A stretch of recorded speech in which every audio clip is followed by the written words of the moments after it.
السلام علیکم ورحمۃ اللہ وبرکاتہ۔ بسم اللہ الرحمن الرحیم۔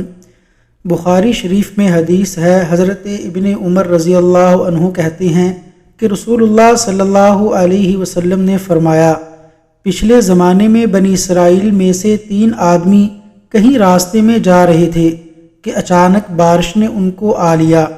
وہ تینوں پہاڑ کی ایک غار میں داخل ہو گئے۔ جب وہ اندر چلے گئے تو ایک بھاری پتھر غار کے منہ کے آگے رک گیا اور غار کا منہ بند ہو گیا۔ اب تینوں آپس میں کہنے لگے کہ اللہ کی قسم، ہمیں اس مصیبت سے اب تو صرف سچائی ہی نجات دلائے گی۔ بہتر یہ کہ اب ہر شخص اپنے کسی ایسے عمل کو بیان کر کے دعا کرے جس کے بارے میں اسے یقین ہو کہ وہ خالص اللہ کی رضا کے لیے کیا تھا۔ چنانچہ ایک نے اس طرح دعا کی، اے اللہ، تجھے بخوبی معلوم ہے کہ میں نے ایک مزدور رکھا تھا جس نے 3 سا چاول کی مزدوری پر میرا کام کیا تھا، لیکن وہ شخص غصہ میں آ کر چلا گیا اور اپنی مزدوری چھوڑ گیا۔ پھر میں نے ان چاولوں کو لیا، ان کی کاشت کی، اس سے اتنا کچھ ہو گیا کہ میں نے اس پیداوار سے گائے بیل خرید لیے۔ کافی دنوں بعد وہ شخص مجھ سے اپنی مزدوری مانگنے آیا۔ میں نے کہا، یہ گائے بیل کھڑے ہیں، ان کو لے جاؤ۔ اس نے کہا، میرے تو صرف چند سا چاول ہیں۔ میں نے کہا، یہ سب گائے بیل لے جا، یہ انہی چاولوں کی آمدنی سے حاصل ہوئے ہیں۔ آخر وہ گائے بیل لے کر چلا گیا۔ اے اللہ، اگر یہ ایمانداری میں نے صرف تیرے ڈر سے کی تھی تو غار کا منہ کھول دے۔ چنانچہ اسی وقت وہ پتھر کچھ ہٹ گیا۔ پھر دوسرے نے اس طرح دعا کی، اے اللہ، تجھے خوب معلوم ہے کہ میرے والدین بوڑھے ہو گئے اور میں ان کی خدمت میں روزانہ رات کو اپنی بکریوں کا دودھ لا کر پلایا کرتا تھا۔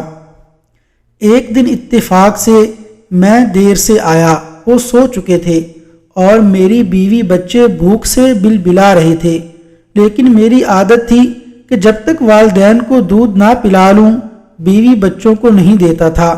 مجھے انہیں بیدار کرنا بھی پسند نہیں تھا اور چھوڑنا بھی پسند نہیں تھا، لہٰذا میں ان کا وہیں انتظار کرتا رہا یہاں تک کہ صبح ہو گئی۔ اگر میں نے یہ کام تیرے خوف کی وجہ سے کیا ہے تو ہماری مشکل دور کر دے۔ اس وقت وہ پتھر کچھ اور ہٹ گیا اور آسمان نظر آنے لگا۔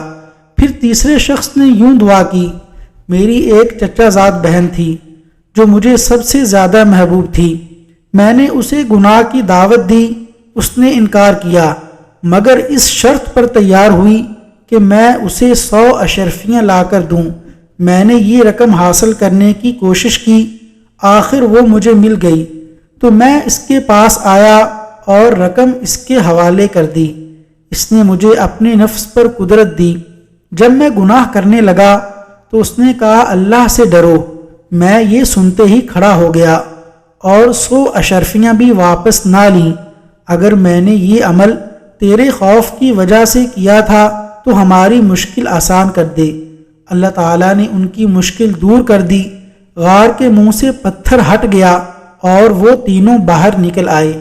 ان 3 لوگوں نے اللہ تعالیٰ کے ہاں اپنے اعمال صالحہ کو پیش کیا تو اس کے نتیجے میں اللہ تعالیٰ نے ان تینوں کو اس مشکل سے نجات دلائی۔ وصلی اللہ علی نبینا محمد وعلی آلہ واصحابہ اجمعین۔